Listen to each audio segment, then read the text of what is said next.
сөзүнүн башында 3 сөз. Бүгүнкү күндө дүйнөдө 2 жумада бирден улут жок болуп атат.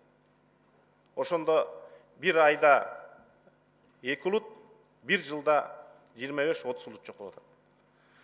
Ошо улуттардын ичинен 3,5 миң улут дүйнөдө 0,2% элди түзөт. Биз ошонун катарындабыз. Калган 80% эл негизги 8 тилде сүйлөйт. Экинчи, ушул жерде отургандын баарыбыз аталарыбызга караганда салтты азыраак билебиз.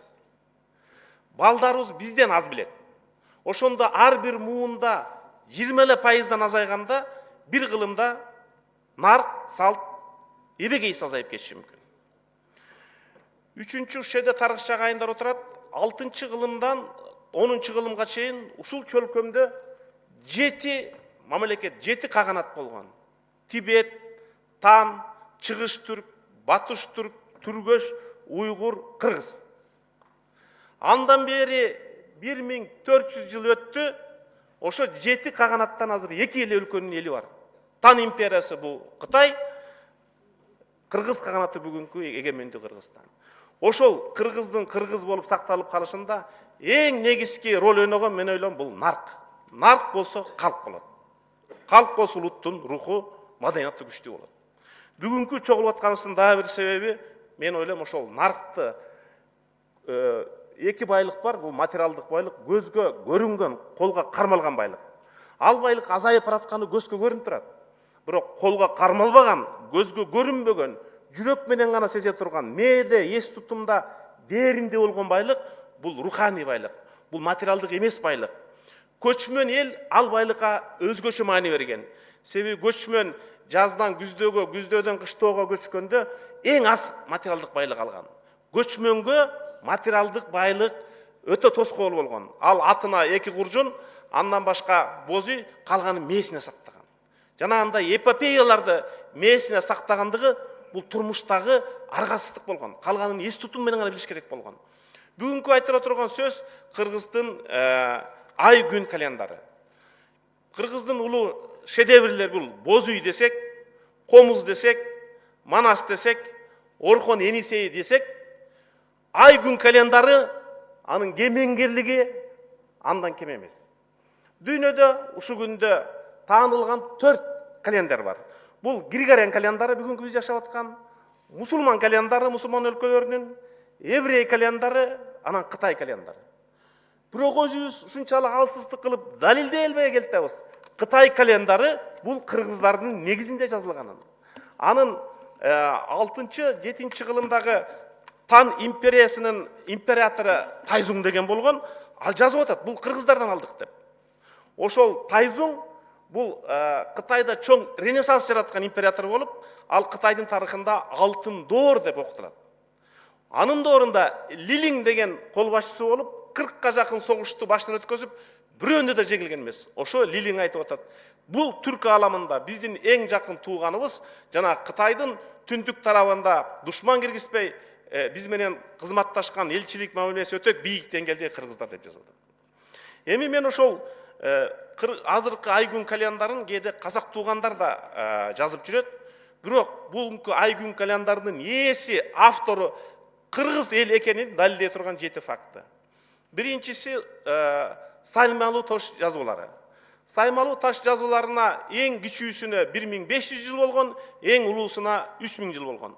Саймалуу таштагы негизги белги жанагы күн баш, ай менен күндүн тогошуусун ошол жакта ташка жазган. Демек Саймалуу таш кыргыздын жергесинде, демек Саймалуу ташка 1500-3000 жыл болгон, демек кыргыздын ай күн календары кыргыздын жергесинде киндиги каны таап Кыргызстанда төрөлгөн. Бөлөк гипотеза болушу мүмкүн эмес. Экинчи, мен сиздерге айткан Тан доорундагы жазма булактарда Кытай каганы Кыргыз каганына жазган каттарда мынтип айтып атат. Кыргыздар түрк элдеринин ичинен күн, ай, мезгилдер жана 12 жылдык мүчөл эң алгач ары такталган түрүндө колдонуп келген байыркы улут болуп эсептелет. Жи Хон китеби Кыргыздар 4-том 580-бет. Ал эми байыркы Кытай жазмаларында кыргыздар тууралуу мынтип эскерилет. Жылдын башын баш ай дешет, 3 айды бир мезгил дейт, 12 айбандын аты менен айтылат. Анан дүйнөдө кыргыздар гана айдын аттарын кийик менен белгилейт. Буг айы, жалган куран айы деп. Себеби ошол айда ошол кийикке ок атпаш керек. Мунун ыйык мааниси да бар. Үчүнчү далил. Бул Манас эпосы. Манас эпосунда Саякбанын вариантын айтып атпай, оң чекеден күн чыгып, сол чекеден ай чыгып, үркөрүң келип төбөгө тогол болуп калыптыр дейт.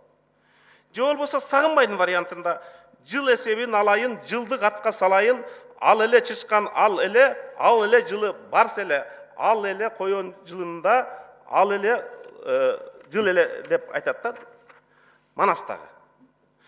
Төртүнчү негиз байыркы Орхон Энисей жазууларындагы ай күн тууралуу минтип айтышат.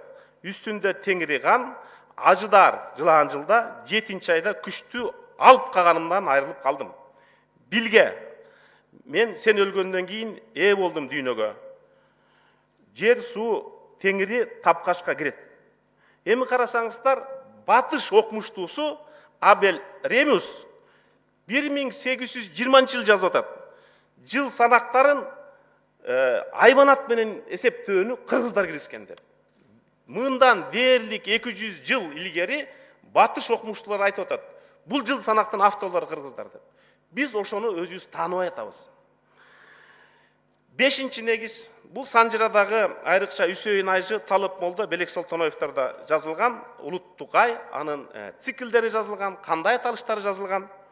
Алтынчысы Жусуп Балагысагындын Кут билим. Бул дастанга быйыл 1100 болду деп атабыз.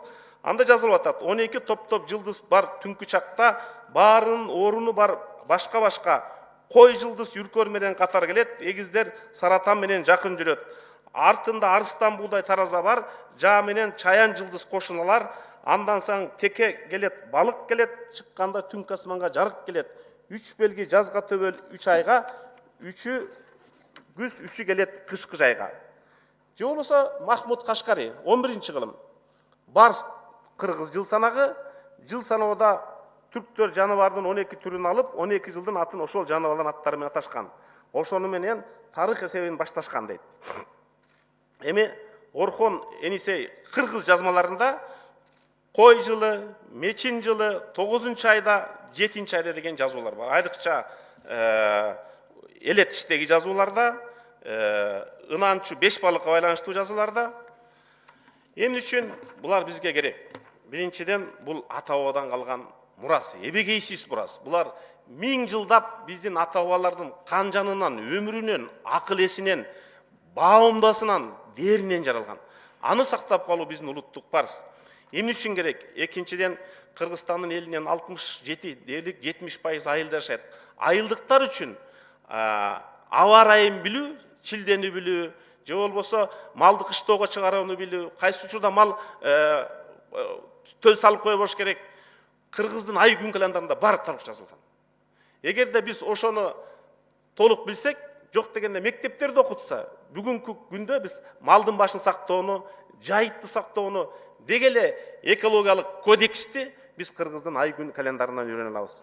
Үчүнчүдөн, улуттук азыркы Григориан календары менен кошо азыр айтат болуш керек, биякта ЮНЕСКОнун өкүлү бар. Биз ушул ай күн календарын иреттеп, такташтырып, негиздеп, ЮНЕСКОдан кыргыз ай күн календары бул кыргыздын руханий, материалдык эмес байлыгы деп каттоодон өткөрүшүбүз керек. Жана мындан кийин дагы кайсы биздин асыл нарттар, дөөлөттөр каттоодон өтүп, биз аны кыргыз парламенти, кыргыз өкмөтү колдоо калыш керек деп ойлойм. Рахмат сиздерге, ишиңиздерге ийгилик каалайм.